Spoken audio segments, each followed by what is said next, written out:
This course is brought to you by Appy Pie as part of our Academy series.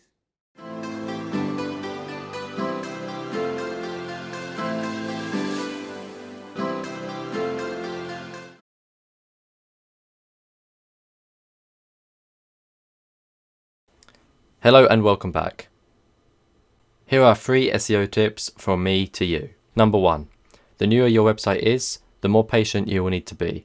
It takes time to build authority and trust, and until you've developed both, you shouldn't expect to outrank older or more established websites. Number 2. Adapt to algorithm updates.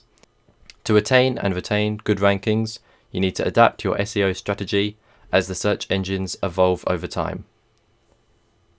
And finally, number 3, never consider your website to be finished. If you want your site to continue to rank higher, attract more visitors and more sales, then you should always be adding, improving, and creating more content.